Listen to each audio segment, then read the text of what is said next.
আসসালামু আলাইকুম প্রিয় দর্শক, অন্য মঞ্চের আলোচনায় আপনাদের সকলকে আমন্ত্রণ জানাচ্ছি। 3 দিনের সফর শেষে আজ বাংলাদেশ ছেড়েছেন ভারতে মার্কিন রাষ্ট্রদূত এবং মধ্য ও দক্ষিণ এশিয়ায় ডোনাল্ড ট্রাম্পের বিশেষ দূত সার্জিও গোর। এই 3 দিনে তিনি কি মিটিং করলেন, কি বিষয়ে আলোচনা হলো, এ বিষয়গুলো নিয়েই আজকের আলোচনা। শেষ পর্যন্ত সাথে থাকবেন। এবার 30শে জুলাই বাংলাদেশে এসেছেন সার্জিও গোর। তিনি প্রথমে মিটিং করেছেন আমাদের পররাষ্ট্রমন্ত্রী ডক্টর খলিলুর রহমানের সাথে। সেই মিটিং এ প্রধানমন্ত্রীর পররাষ্ট্র বিষয়ক উপদেষ্টা মিস্টার হুমায়ুন কবিরও ছিলেন। ডক্টর খলিলের সাথে সার্জিও গোরের মিটিং এর আগে সকালবেলায় কিন্তু চীনের রাষ্ট্রদূত ডক্টর খলিলের সাথে মিটিং করেছেন। তারপরে পাকিস্তানের রাষ্ট্রদূত ডক্টর খলিলের সাথে মিটিং করেছেন এবং সন্ধ্যায় 6:30টার দিকে রাষ্ট্রীয় অতিথি ভবন পদ্মায় ডক্টর খলিল মিটিং করেছেন সার্জিও গোরের সাথে। চীনের রাষ্ট্রদূত সকালে মিটিং করে বলেছেন যে কোনো কারণে আমেরিকা যদি রোহিঙ্গাদের জন্য ফান্ডিং বন্ধ করে দেয় তাহলে চীন ওই অ্যামাউন্টটা ফান্ড করবে। ডক্টর খলিলের সাথে সার্জিও গোরের মিটিংটাকে আমি কখনোই গুরুত্ব দেইনি, কারণ আমার কাছে এই মিটিংটাকে মনে হয়েছে যে প্রভুর সাথে ভৃত্যের মিটিং। এই মিটিংটির শুরুতেই সার্জিও গোর বলেছেন যে এই যে সম্প্রতি চায়নার সাথে যে এমওইউ গুলো সাইন করা হয়েছে, চায়নার সাথে যে করিডোর নিয়ে আলোচনা করা হয়েছে, সবকিছু বাতিল করতে হবে। এবং ডক্টর খলিল বলেছেন ওকে, এখন থেকে এগুলো ডিপ ফ্রিজে চলে গেল। একদম ডিপ ফ্রিজ শব্দ দুটো তিনি ইউজ করেছেন। ইন্টারেস্টিংলি এই মিটিং এর পরে একটা ডিনার এবং একটা কালচারাল প্রোগ্রাম হওয়ার কথা ছিল। ডিনারটা প্রথমে প্ল্যান ছিল যে পদ্মাতেই হবে, পরবর্তীতে যে নাম্বার অফ অ্যাটেন্ডেন্স এত বেশি হয়ে গেছে যে সেখানে সেটা পরে শিফট করে চীন মৈত্রী আন্তর্জাতিক সম্মেলন কেন্দ্রে নেওয়া হয়েছে। কিন্তু শেষ মুহূর্তে এই ডিনার এবং কালচারাল মিটিংটা বন্ধ করা হয়। আমি দুদিন আগে ফেসবুকে বলেছিলাম যে সার্জিও গোরের যে স্কেডিউল সেটা ব্যাপক ওলটপালট হচ্ছে, ডিনার স্থগিত হয়ে গেছে। তখন দেখলাম দু একজন মন্তব্য করেছিলেন যে আমি গুজব ছড়াচ্ছি। যারা এই মন্তব্যগুলো করেন তারা কি আসলেই বাস্তব কোনো খবর খোঁজ নিয়ে মন্তব্যগুলো করেন, নাকি আমি যা বলবো তার বিরোধিতা করতে হবে? কেন এই ডিনার ক্যান্সেল হয়েছে? এই ডিনারে 282 জন আমন্ত্রিত অতিথি ছিলেন এবং তার মধ্যে ডক্টর ইউনূসের প্রত্যেকটা উপদেষ্টা ছিলেন যারা বাংলাদেশে আছে, ইনক্লুডিং ডক্টর ইউনূস। তো এটি ক্ষুব্ধ করেছে সার্জিও গোরকে। সার্জিও গোর জানতে চেয়েছেন যে বর্তমান সরকার কি ডক্টর ইউনূস সরকারের এক্সটেনশন কিনা, ডক্টর ইউনূসের প্রত্যেকটা উপদেষ্টা কেন এখানে আসবে, including doctor Yunus. Doctor Yunus 5 মিনিটের জন্য হলেও সার্জিও গোরের সাথে মিটিং করবার জন্য এমন কোনো চেষ্টা নাই যে সে করে নাই। এর জন্য সে সর্বোচ্চ চেষ্টা করে ব্যর্থ হয়েছে এবং শেষমেশ সে ধারণা করেছিল যে অন্তত ডিনারে তো সার্জিও গোরের সাথে দেখা হবে এবং সার্জিও গোরের সাথে একটা ছবি ইউনূস সেন্টারের জন্য, ইউনূস গং এর জন্য খুব দরকার ছিল। কিন্তু সার্জিও গোর সচেতন ভাবে ডক্টর ইউনূসকে এড়িয়ে গেছে। ডক্টর ইউনূস আমেরিকার পাপেট যারা বলেন, তিনি বর্তমান প্রশাসনের পাপেট নয়। তিনি ডেমোক্রেটদের কারো কারো খাতিরের লোক হতে পারে, কিন্তু বর্তমান ট্রাম্প প্রশাসনে তার অবস্থা খুব বেশি ভালো না। তো ডক্টর খলিল পরবর্তীতে আপনারা দেখেছেন যে সংবাদ সম্মেলনে তাকে যে প্রশ্নই করা হয়েছে যে এই আলোচনা হয়েছে না, এই আলোচনা হয়েছে না, ওই আলোচনা হয়েছে না, কিন্তু তিনি যে যতক্ষণ মিটিং করেছেন প্রচন্ড ধমকের ভেতরে ছিলেন এবং তিনি জি হুজুর করছি। এবং সেখানে হুমায়ুন কবির বলেছেন যে সেখানে আওয়ামী লীগ নিয়ে আলোচনা হয়নি, আওয়ামী লীগ নাকি অপ্রাসঙ্গিক। ওই মিটিং এ কি আওয়ামী লীগ নিয়ে আসলে আলোচনা হবার কথা? ডক্টর খলিল কিংবা হুমায়ুন কবির এরা কারা? আওয়ামী লীগের রাজনৈতিক নিষেধাজ্ঞা থাকবে কিনা কার্যক্রমের উপরে সেই সিদ্ধান্ত দেবার ক্ষমতা কি খলিল বা হুমায়ুন কবিরের আছে? সার্জিও গোরের কি এই বোধটুকু নেই যে এখানে আলোচনাগুলো হয় না? আওয়ামী লীগের সাবের হোসেন চৌধুরীর সাথে সার্জিও গোরের মিটিং হয়েছে রেডিসন ব্লুতে, গতকাল মিটিং হয়েছে এবং মিটিং এর পর সাবের হোসেন চৌধুরী রাতটা ওই হোটেলেই কাটিয়েছেন। আওয়ামী লীগের সাথে যেন সার্জিও মিটিং না করতে পারেন, এর জন্য সরকারের পক্ষ থেকে একটা আপ্রাণ চেষ্টা ছিল, কিন্তু সেই চেষ্টা ব্যর্থ হয়েছে। সাবের হোসেন চৌধুরীর সাথে যে আলোচনা হয়েছে তার একটি উল্লেখযোগ্য অংশ হলো, সাবের হোসেন চৌধুরী বলেছেন যে আওয়ামী লীগ মানেই শেখ হাসিনা এবং আওয়ামী লীগের সকল কর্মী নেতা সবাই শেখ হাসিনার নেতৃত্বে ঐক্যবদ্ধ এবং যে কোনো সময়ের চাইতেও বর্তমানে তৃণমূলের আওয়ামী লীগ অনেক বেশি শক্তিশালী। এই পরিস্থিতিতে শেখ হাসিনাকে বাদ দিয়ে বিকল্প কোনো আওয়ামী লীগ বা রিফাইন্ড আওয়ামী লীগ চিন্তা করাটা একটা অবাস্তব চিন্তা এবং সেটা কখনোই ফলপ্রসূ হবে না। সাবের হোসেন চৌধুরী এটাও বলেন যে আমি ব্যক্তিগতভাবে শেখ হাসিনার সাথে এক টেবিলে ভাত খেয়েছি, তার সাথে কাজ করেছি এবং আমি জানি যে তিনি মানুষ হিসেবে কত মহান এবং নেতা হিসেবে কত ভালো। এবং বর্তমানে শেখ হাসিনার নেতৃত্বে আওয়ামী লীগ ঐক্যবদ্ধ। এই আওয়ামী লীগের কার্যক্রমের যে উপর যে নিষেধাজ্ঞা সেটি যদি প্রত্যাহার না করা হয়, আওয়ামী লীগকে যদি রাজনীতি করতে না দেওয়া হয়, তাহলে বাংলাদেশে যে অস্থিতিশীলতার সৃষ্টি হবে এবং তার পরিণতিতে বাংলাদেশ আগামীতে হয়তো আফগানিস্তান বা সিরিয়ার মতো একটি অস্থিতিশীল দেশে পরিণত হবে। এবং বর্তমানে শেখ হাসিনাকে বাদ দিয়ে আওয়ামী লীগকে বাদ দিয়ে যদি রাজনীতির চেষ্টা করা হয়, তাহলে এই দেশ আগামী 30 থেকে 50 বছরে আর স্থিতিশীল হবে না। সার্জিও গোরের সাথে ভারতের রাষ্ট্রদূত দীনেশ ত্রিবেদীর মিটিং হয়েছে। সকালে সার্জিও গোর গতকাল আমেরিকান এম্বাসিতে তিনি সাংবাদিকদের সাথে মিটিং করেছেন। যিনি বর্তমান আইনমন্ত্রী মিস্টার আসাদের সাথে মিটিং করেছেন। তারপরে তার কক্সবাজারে রোহিঙ্গাদের সাথে মিটিং করবার কথা ছিল, কিন্তু তিনি দূতাবাসের মিটিংগুলো সেরেই দীনেশ ত্রিবেদীর সাথে প্রায় 1.25 ঘন্টার একটি মিটিং করেছেন এবং সেই মিটিংয়ে অত্যন্ত গুরুত্বপূর্ণ আলোচনা হয়েছে। আপনারা জানেন যে আমেরিকা এবং ভারতের মধ্যে যে বাণিজ্য চুক্তিটি সব ফাইনাল হওয়ার পরেও ভারত সাইন করেনি, এর অন্যতম কারণ হলো বাংলাদেশ ইস্যুতে আমেরিকা এবং ভারতের এখনো সব বিষয়ে মতানৈক্য প্রতিষ্ঠিত হয়নি। সো গতকালকের মিটিং এ মূলত ইন্দো প্যাসিফিক রিজিয়নের সিকিউরিটি নিয়ে আলোচনা হয়েছে এবং সার্জিও গোর মেনেছেন যে তারা মিয়ানমারকে নিয়ে যেভাবে ভাবছেন করিডোর করবেন, ফ্লোটিং ব্রিজ করবেন, এই জায়গা থেকে তারা সরে আসতে চান। তারা ভারতের সাথে মিলেমিশে এই মিয়ানমার ইস্যুতে ডিল করতে চান। এছাড়া বাংলাদেশ ইস্যুতেও দীনেশ ত্রিবেদীর সাথে সার্জিও গোরের আলোচনা হয়েছে এবং যেটি আমরা প্রায় বলি যে ভারতের চোখে বাংলাদেশকে দেখতে চায় আমেরিকা, অনেকটা সেই লক্ষ্যেই আলোচনা হয়েছে। এই মিটিং এর পরে গতকালই দীনেশ ত্রিবেদী দিল্লির উদ্দেশ্যে ঢাকা ত্যাগ করেছেন। একটা ইন্টারেস্টিং মিটিং এর কথা আপনাদের বলি। সার্জিও গোর গতকাল সকালে আমেরিকান এম্বাসিতে মিটিং করেছেন। তো সেখানে যারা মিটিং করেছেন দাঁড়িয়ে কথা বলেছেন এবং তাদের বলা ছিল যে সার্জিও গোরের সাথে হ্যান্ডশেক করা যাবে না। ন্যাচারালি হেলথ পারপাজে হয়তো এই সতর্কতা। তো সেখানে সার্জিও গোর আলাপ প্রসঙ্গে সার্জিও গোরকে অনেক প্রশংসা করা হয়েছে, বলা হয়েছে। সার্জিও গোরের ব্যাকগ্রাউন্ড আপনারা জানেন, তার বয়স অ্যারাউন্ড 39। তিনি জর্জ ওয়াশিংটন ইউনিভার্সিটিতে পড়েছেন পলিটিক্যাল সায়েন্স এবং ইন্টারন্যাশনাল অ্যাফেয়ার্সে এবং তিনি একজন সফল ব্যবসায়ী, ট্রাম্পের অত্যন্ত ঘনিষ্ঠ। তো তাকে বলা হয়েছে যে ট্রাম্প একটা খুব ভালো ডিসিশন নিয়েছে যে সার্জিও গোরের মতো একজন কোয়ালিফাইড পার্সনকে এশিয়া এবং সাউথ এশিয়া এবং সেন্ট্রাল এশিয়ার দায়িত্ব দিয়েছে, ইন্ডিয়ার রাষ্ট্রদূত হিসেবে পাঠিয়েছে।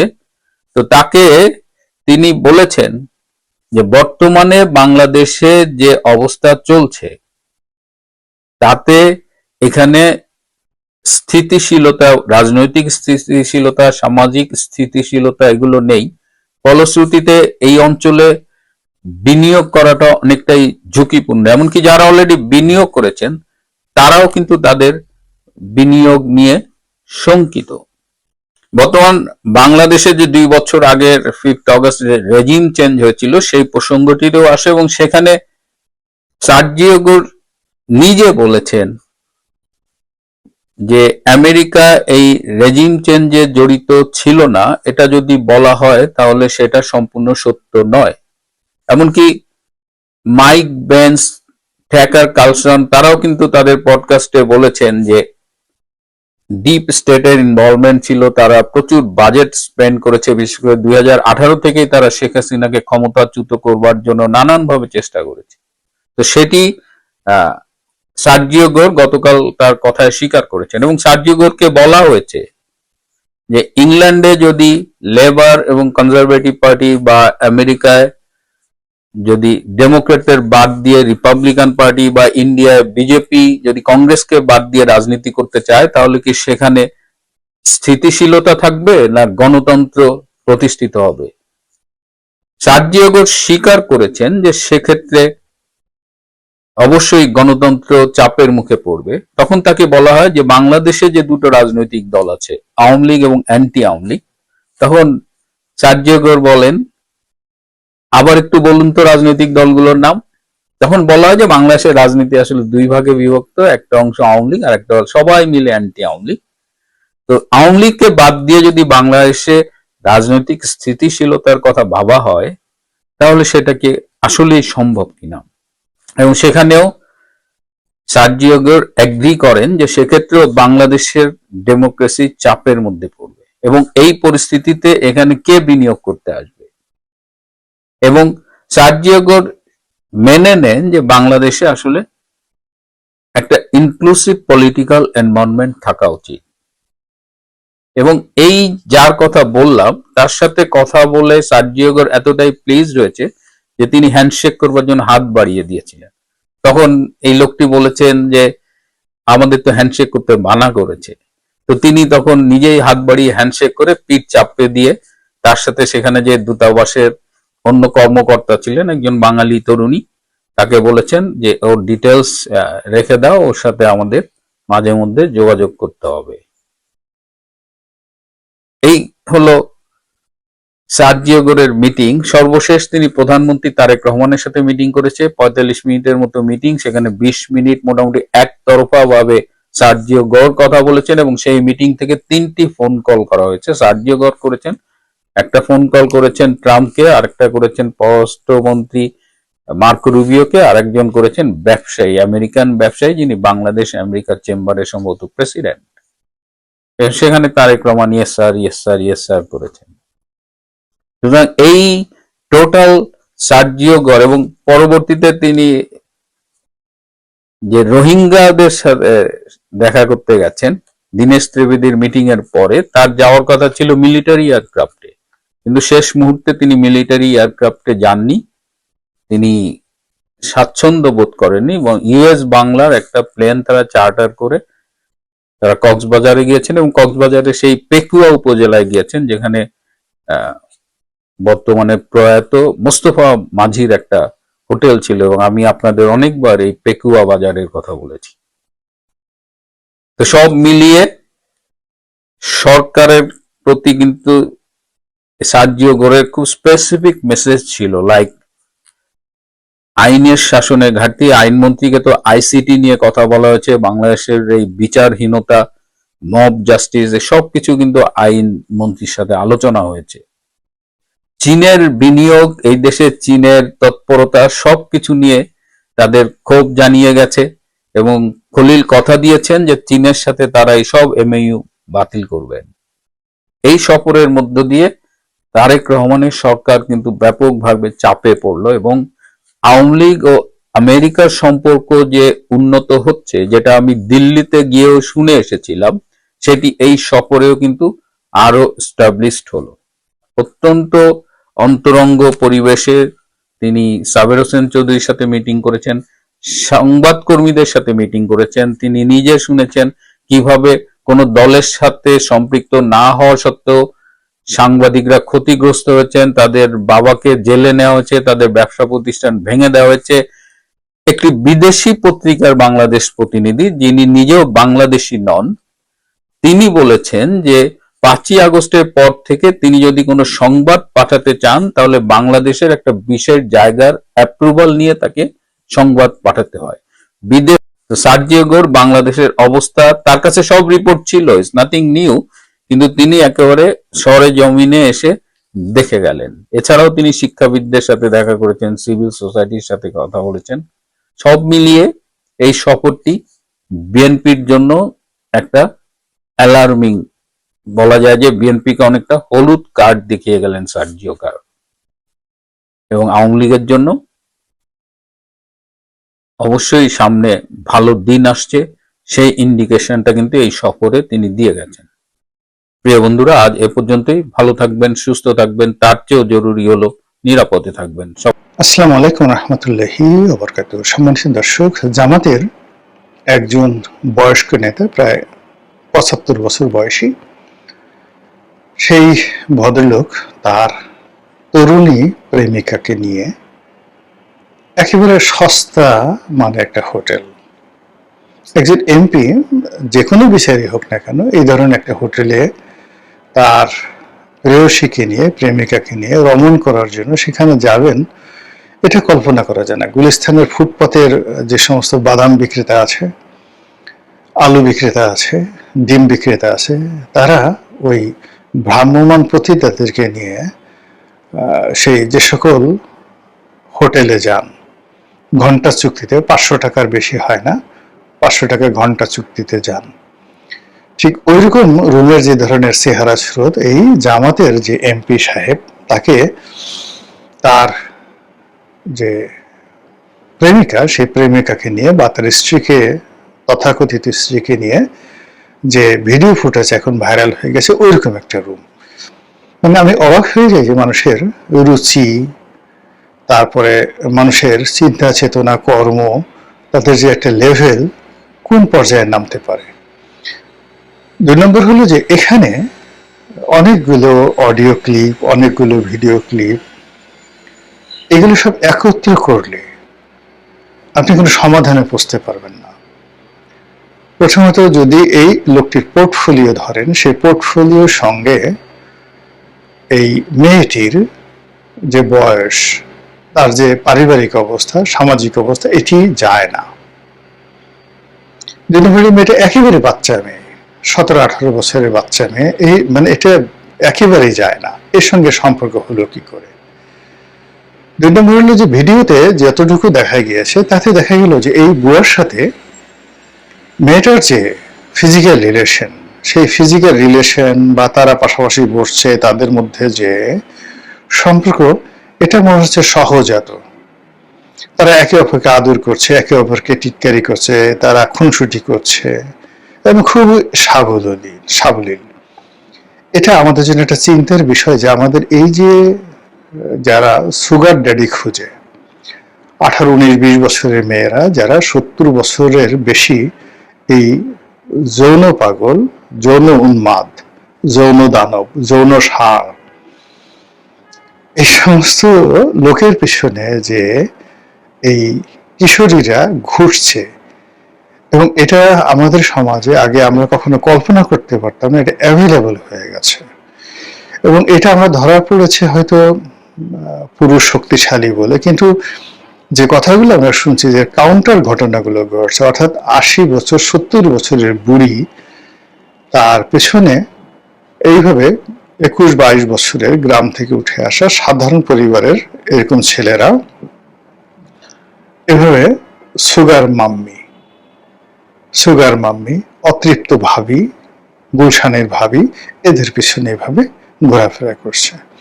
এদের বাসায় যাচ্ছে, বাইরে বিভিন্ন হোটেলে অপকর্ম করছে। এর মধ্যে তো বেশ কয়েকজন এই ধরনের অপকর্ম করতে করতে মানে রীতিমতো ভাইরাল হয়ে পড়েছেন বাংলাদেশে, এতটা অশ্লীলতার পর্যায়ে চলে গেছে।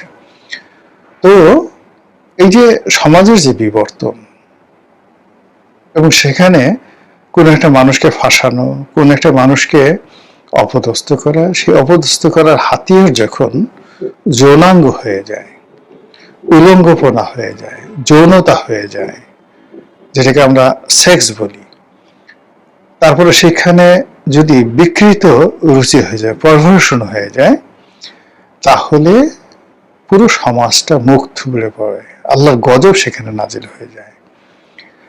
জাস্ট একটা উদাহরণ দিই আপনাদেরকে। আওয়ামী লীগ জমানাতে একটা খুব মহাকেলেঙ্কারি ঘটেছিল।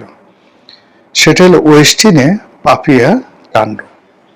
পাপিয়া নামক একটা মেয়ে, যুবলীগের একটা মেয়ে, অনেকটা সেই সিনেমার সর্দান্নির মতো।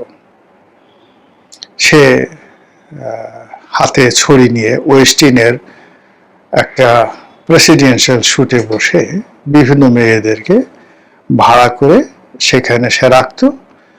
আর সে সকল মেয়েদের সঙ্গ লাভ করার জন্য আওয়ামী লীগের বড় মন্ত্রী, এমপি, সেক্রেটারি, সরকারের আমলা কামলা, এদের একটা বিরাট গ্রুপ সে ওয়েস্টিনে যেত এবং সেখানে মদ খেয়ে তারা যে মাতলামোগুলো করত এবং সেখানে তাদের যে বিকৃত যৌনাচারগুলো হতো এবং ওই যৌনাচারকে এবং বিকৃত কর্মকাণ্ডকে, যাকে বলা হয়, প্রমোট করে এবং ওইগুলোকে অ্যাসেট বানিয়ে সেই পাপিয়া এবং তার সঙ্গে একটা সিন্ডিকেট ব্যবসা বাণিজ্য থেকে শুরু করে অনেক কিছু করত এবং সেই ব্যবসাটা একটা দুটো ব্যবসা না, হাজার হাজার কোটি টাকার ব্যবসা। এবং সেই ব্যবসাটার ফলে কি হতো, দেখা গেল যে নূর আলীর মতো মানুষ, মানে যে ওয়েস্টিনের মালিক, ইন্টারকন্টিনেন্টালের মালিক, এই সমস্ত মালিক এই পাপিয়াদের মতো মেয়েদের সাথে ঘুরত। এবং ওই সময়টাতে আওয়ামী লীগ জমানাতে আপনি দেখবেন কিছু কিছু মানুষের হাতে এই পাপিয়া লেভেলের যারা লোকজন আছে তাদের হাতে এত হাজার হাজার কোটি টাকার ব্যবসা বাণিজ্য চলে আসলো যেগুলো আপনি মিলাতে পারবেন না। আপনি এসে একজন দেখেন তো, একজন শাহেদ, সে টাউট শাহেদ, কিংবা ধরুন একজন জিকে শামীম, এদের সাথে কি ৩-৪ হাজার কোটি টাকার বা কোনো বড় কোনো ব্যবসার বা শিক্ষার মানে কোনো সংযোগ আছে? How they got the business? কিংবা ধরুন একজন আন্ডার রফিক, কি করে এই পর্যায়ে চলে গেল, কি করে তার সাথে বেনজিরের এত বন্ধুত্ব হয়ে গেল? এইভাবে যখনই দেখবেন যে একটা অসামঞ্জস্যকর, একটা অসাম্য সম্পর্ক, সেটা নারীর সঙ্গে পুরুষের হোক, রাজনীতিবিদের সঙ্গে ব্যবসায়ীদের হোক, সেখানে আপনি দেখবেন যেখানে পারভার্সন অফ সেক্স এটা থাকে আর সেক্সটাকে ব্যবহার করা হয় যে ইনস্ট্রুমেন্ট হিসেবে। আওয়ামী লীগ জমানাতে বেশ কয়েকজন প্রভাবশালী আমলা যারা সরকারের সবকিছু নিয়ন্ত্রণ করতো, পুলিশের ধরেন একজন, জাস্ট উদাহরণ হিসেবে দিলাম, আর্মির একজন, তো এদের পেছনে দেখা গেল যে ভারতীয় এদের পেছনে এই দেশের সবচেয়ে সুন্দর সুন্দর 4-5 জন নায়িকা মডেল তাদেরকে লাগিয়ে দিল ফুল টাইম। নাম বললাম না, একেবারে বাস্তব। এরা এদের সঙ্গে থাকতো এবং এদের কাছ থেকে যত তথ্য আছে, শেখ হাসিনার সরকারের তথ্য, সব তথ্য তারা রকে দিয়ে দিত। এখন এই যে লোকগুলো, তাদের দুজনেরই ক্যারিয়ার শেষ, এই দুজনেরই জীবন শেষ, যৌবন শেষ, সারা জীবন যে অপকর্ম করেছে সব শেষ এই পারভার্সন অফ সেক্সের কারণে। এবং এই লোকগুলোর উপরে যখন সরকারের খুব বেশি নির্ভরতা চলে এসছে, আবার অর্থনীতি যখন এই লোকগুলো যাদেরকে দিয়ে ব্যবসা করেছে, টেন্ডার করেছে, যাদেরকে দিয়ে দখল বাণিজ্য করেছে, ইকোনমি নিয়ন্ত্রণ করেছে, এবং সরকার যাদের হাতে জিম্মি হয়ে গেছে, তারাও এই পারভার্টেড গ্রুপের মধ্যে। আওয়ামী লীগের যে সকল অলিগার শ্রেণী ছিল, সেই অলিগার শ্রেণীর এই শুরুটা কিন্তু এই পাপিয়া কাণ্ডের এখান থেকে, তার পাশে নায়িকা, গায়িকা, সেক্সুয়াল পারভার্সন এবং নিম্নমানের লোক দিয়ে ব্যবসা বাণিজ্য সবকিছু করে তারপরে সেই টাকার একটা অংশ শীর্ষ নেতাদের মাধ্যমে চলে যেত দেশের বাইরে। ফলে কি হলো দেখেন, দেশ শেষ, দল শেষ, রাজনীতি শেষ।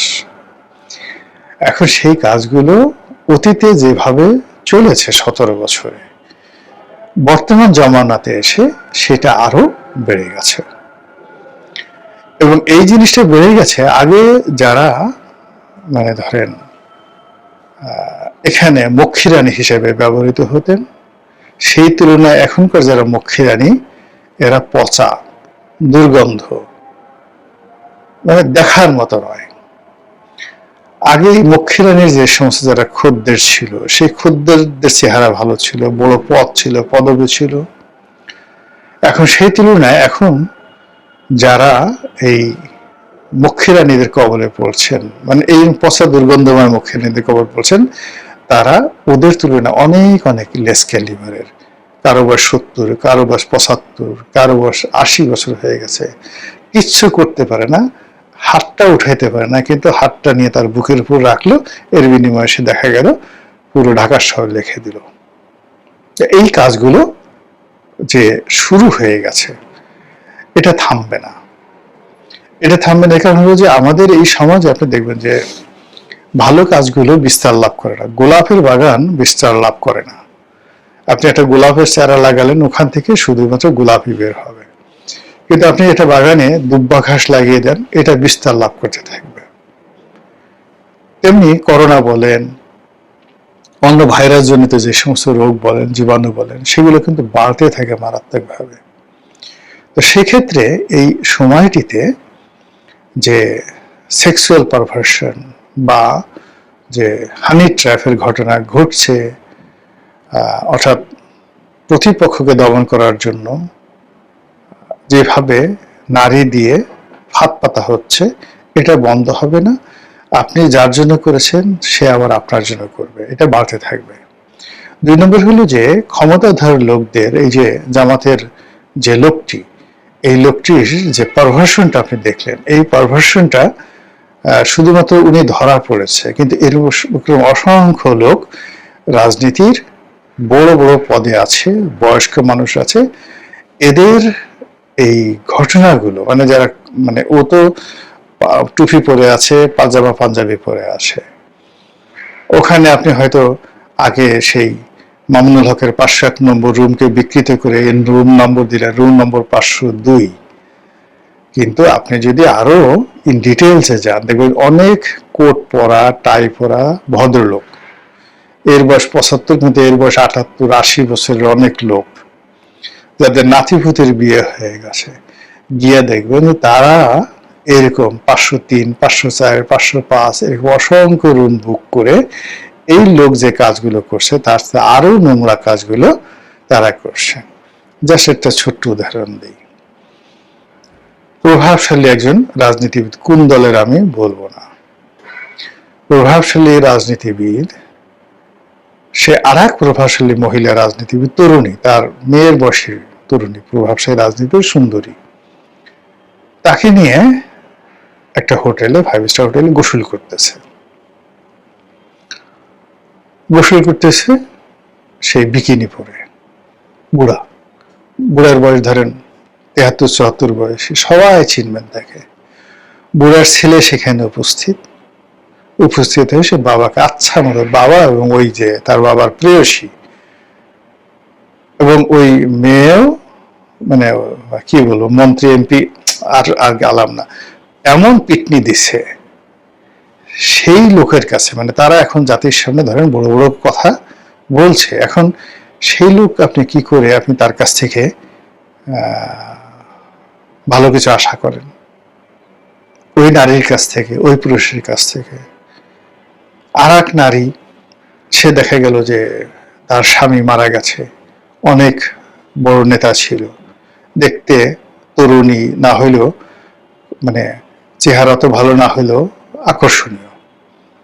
এখন সে মোটামুটি তার হেড অফিস সবসময় খুলেই রাখে, কেউ আসলে আর মানা নাই।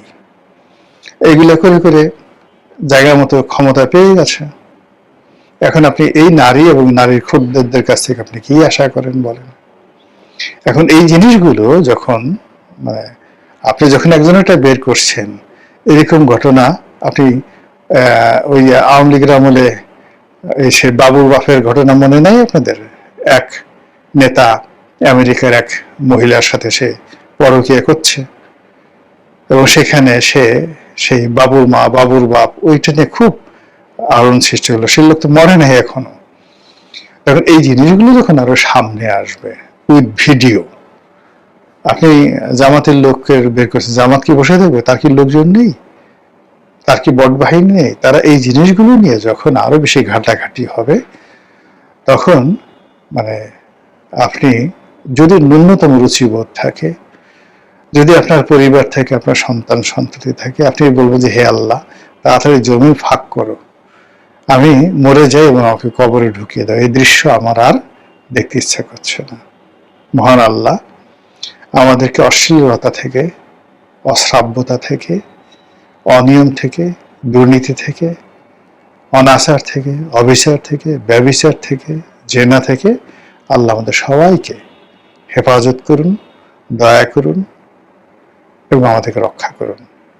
আসসালামু আলাইকুম রহমতুল্লাহি ওয়া বারাকাতুহু।